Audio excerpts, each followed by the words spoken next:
Hello and welcome to Sports Updates on Nigeria Live TV. My name is Glad Yakie and I have so many talking points to bring to you on the program today. Of course, on the home front, there's the National Para Games ongoing in Abuja, and Team Bayelsa still pushing strongly in that competition, and not forgetting that the Super Eagles will be playing in a friendly tournament. You want to call it a friendly tournament against Jordan today. I would be giving you more details on that, and not forgetting we'll also be talking about the Formula One, where there's been a new development.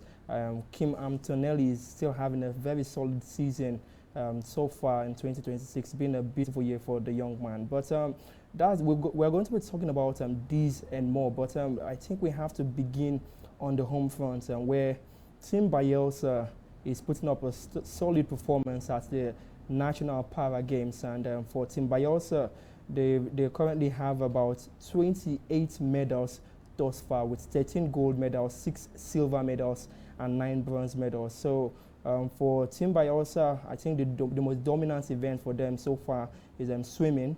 They have 3 gold medals in swimming, but if you want to look at the overall medal count, you would say table tennis is also successful, because they've accumulated 8 medals in total in table tennis, because they've gotten 2 gold medals, 2 silver medals, and 4 bronze medals in table tennis. So I would say table tennis is going pretty strong, and in canoeing as well, they're still doing well. They've gotten 1 gold in canoeing, and then 1 silver with 2 bronze medals, so a total of 4 medals in canoeing as well. And for taekwondo, they have 2 gold medals, a silver, and 2 bronze medals, and they have 1 gold in karate and 1 gold medal in powerlifting. So it's pretty solid so far from Team Bayelsa's para team. And for the director of sports, Andrew Aye, he's expressed satisfaction and delight with the athletes' achievements so far. And of course, Bayelsa is currently the defending champion at the National Para Games, so a lot is expected from them. And for the director of sports, he commended the athletes for their dedication and discipline, and he's urged them to remain focused and maintain the momentum. So far, it's looking really good for Team Bayelsa, and their title defense looks very, very solid. All the best to Team Bayelsa. But let's move on from the National Para Games and talk about the Super Eagles, as the Super Eagles are preparing for their encounter against Jordan. In this, I want to really call it a friendly tournament. It's more like a friendly match. For the Super Eagles, unfortunately, they wouldn't be partaking in the FIFA World Cup. And for Jordan, ranked the 64th, they are the 64th ranked team in the world, and they are head-to-head. At least their last fixtures have been pretty impressive for them. They've lost just 1 game, which came against, which was a 3-2 defeat to Morocco, and they've recorded impressive wins over the likes of Saudi Arabia, Iraq, and Egypt. So it's going to be pretty tough for the Super Eagles. And for the Super Eagles squad, there's been a few players that have already left the camp. About 4 players have left the camp and will not feature in this encounter against Jordan today. And the players for Bruno Yemechi, he had to leave the camp due to personal reasons. His wife recently just gave birth, so he would be leaving, and should I say he would assume paternal duties today. So he's left the Super Eagles squad to go and be with his wife and his new child. And the other players that will be absent for the Super Eagles ahead of this encounter against Jordan, Calvin Bassey, he was already out. He was ruled out of the game between Super Eagles and Iran, and he's still out. He will be coming back to the field for Fulham by April. April is just right the corner, so pretty soon. I believe he'll be out for just about 2 weeks. For Semi Ajayi, he's also been ruled out of this encounter, and Maduka Okoye, who's been waiting for that call since the number 1 choice. Talking about Stanley Wabali was absent because he's been inactive since he left Chippa United. So for Maduka Okoye, is a little bit sad for him, considering the fact that this was an opportunity for him to step up and test himself with the Super Eagles, but he has sustained an injury and has also been rolled out. So speedy recovery to the trio, and big congratulations to Bruno Oyemechi on becoming a father. The game between the Super Eagles and Jordan, that game will take place by 7:30 p.m. Nigerian time. So I really urge you guys to take at least take some time and support the Super Eagles in the little way you can, irrespective of the fact that they wouldn't be partaking in the World Cup. So this is like the few opportunity you will get to watch the Super Eagles. So take advantage of that while it lasts. Away from the Super Eagles, let's move on to the Italian national team, as they are going to be engaging in the World Cup qualification playoff against Bosnia and Herzegovina today. So for Italy, it's not been really good for them. They've missed out on the World Cup previously as well. So they would be doing everything they can to ensure that they secure a place in the 2026 FIFA World Cup. And it's not going to be easy for them. This game between the Italian national team and Bosnia is going to be played on neutral ground. So the winner of this encounter will secure a ticket to the 2026 FIFA World Cup. So it will be very interesting how this game plays out. But that's not the only game we will be seeing. Talking about World Cup qualifications, we'll see Czech Republic take on Denmark. We'll also see Turkey play against Kosovo. We'll see Sweden and Poland do battle. So very exciting games we have lined up today in the World Cup qualification. Not forgetting that the DR Congo will be taking on Jamaica in that World Cup qualification player. For the DR Congo, they've been absent for 52 years. The last time they featured in the World Cup final was in 1974. So they will be hoping to at least get back to that, the biggest football tournament in the world. And for the Jamaicans, it wouldn't be an easy encounter because Jamaica, they've also been, should I say, pushing as well for that sport. So it will be interesting seeing how that game plays out. The game between the DR Congo and Jamaica will be by 10 p.m. Nigerian time. So that's another game I think we should keep an eye out on. For the Nations League games to be played today, we'll see Latvia take on Gibraltar. These are small, you want to call them featherweights when you talk about European football. It's more like a relegation battle. But we'll also see Luxembourg taking on Malta, two smaller nations. We'll see who is the bigger of the small teams. But away from that, there's going to be AFCON qualifiers as well, qualification. We'll be seeing the preliminary round of the AFCON. For Burundi, they will be taking on Chad. For Ethiopia, they will take on Sao Tome and Principe, while Eswatini will take on Eritrea, while Mauritania will welcome Somalia. So very exciting fixtures in the AFCON qualification as well. So this is a preliminary round. So the big guns, these teams are just playing now, so they can join the big guns later on in the group format for the main qualification proper. But away from the AFCON, there will be some friendly games to be played today as well. For Costa Rica, they will be facing Iran. Not forgetting the Super Eagles defeated Iran in the first encounter. For Iran, they will be hoping to bounce back to victory and to winning ways. And their opponent, talking about Costa Rica, wouldn't be a pushover.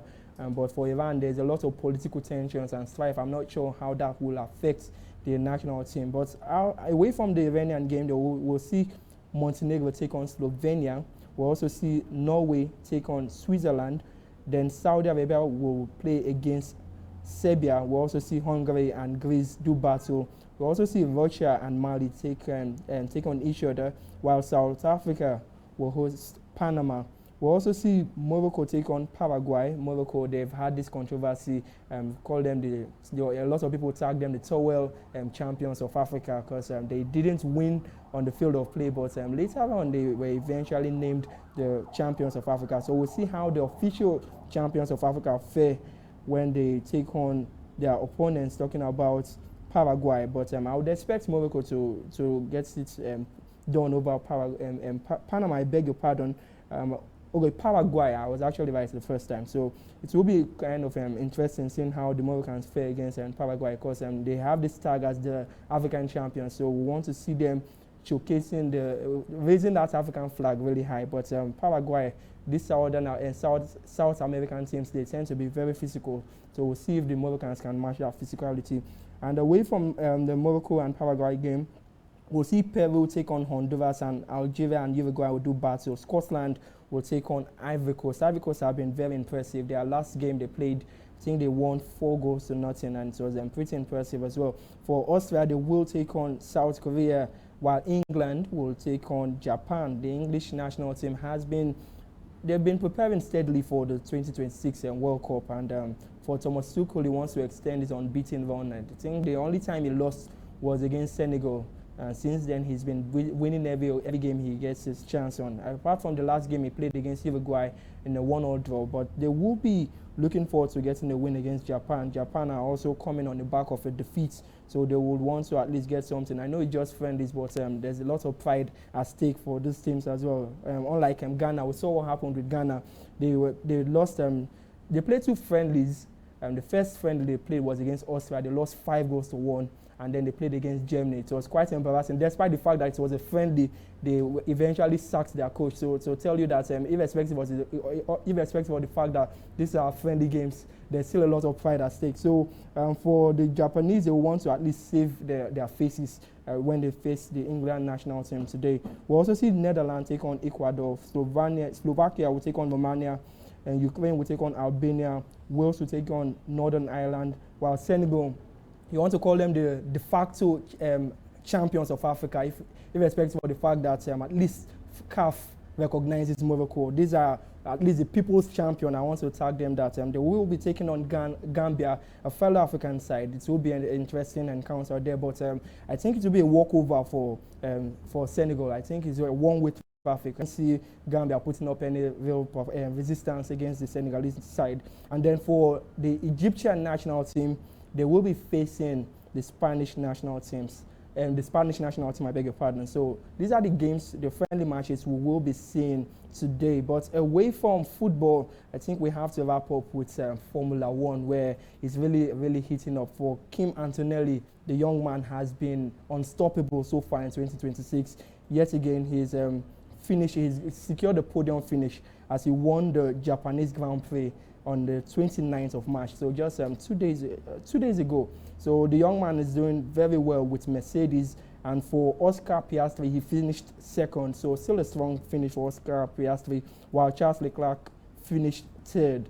So for Kim Antonelli, he's the youngest championship leader in Formula One history at just 19 years old. So the young man is really, really taking the Formula One by storm. And as the current driver standings, the top 5, Kim Antonelli leading the pack with Mercedes with 72 points, while we have George Russell also with Mercedes with 63 points. We also have Charles Leclerc on third with 49 points, while Lewis Hamilton with Ferrari on the fourth spot with 41 points, while Lando Norris, the winner of last year's Formula One season, currently on 25 points. So it's not been a good year for McLaren so far this season. Mercedes, they seem to be racing through. No one can really catch a Mercedes at this point. And for Lewis Hamilton with Ferrari, he seems to be reviving his career a little bit. It's still a strong performance, at least for his recent standings. It's been a stronger performance from Lewis Hamilton. So, so far this season,